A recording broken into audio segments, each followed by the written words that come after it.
They were always the term was used as pioneers of Yiddish theater, because back then in the early 1900s, yes, the Mecca was New York, Philadelphia.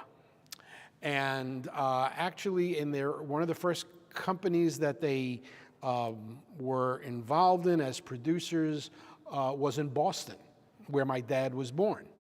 They were in and out of a lot of those places.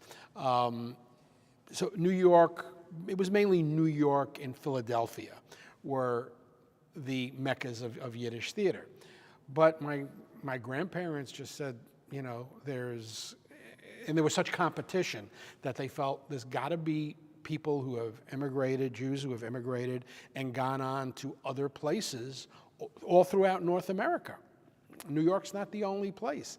And if they're there, they probably want to hear Yiddish and they want to see the Yiddish plays.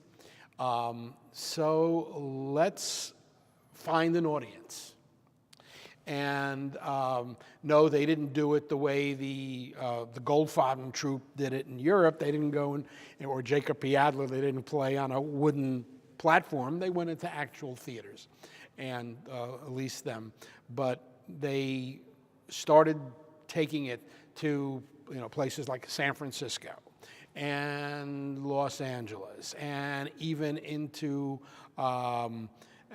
as far as Western Canada, Vancouver, British Columbia.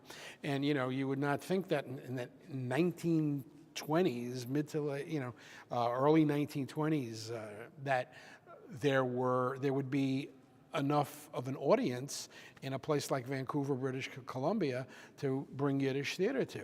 But I guess they did their diligence, they did their homework, and they kept having kids along the way, and created a niche, so to speak, and became very successful at it. After a number of years, they found, it looks like the biggest opportunity we would have would be to go to Chicago. And they went to Chicago and they put down roots, and they were very successful.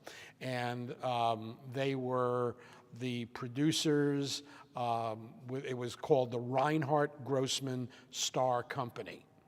And my grandfather directed, produced, my grandmother acted. At that time, my father, his older sister, and a younger brother all were involved in the theater in all ways. And not only did they act, but they had to learn about lights, and they had to learn about costumes, and they had to learn about scenery, and they had to learn about how to work the box office, because it was like having a small family business where everybody had to do everything, and that's where they really achieved some great success and brought in some other Chicago actors and other Chicago Yiddish theater families that would become a part of that company and then would go on to tremendous successes later on.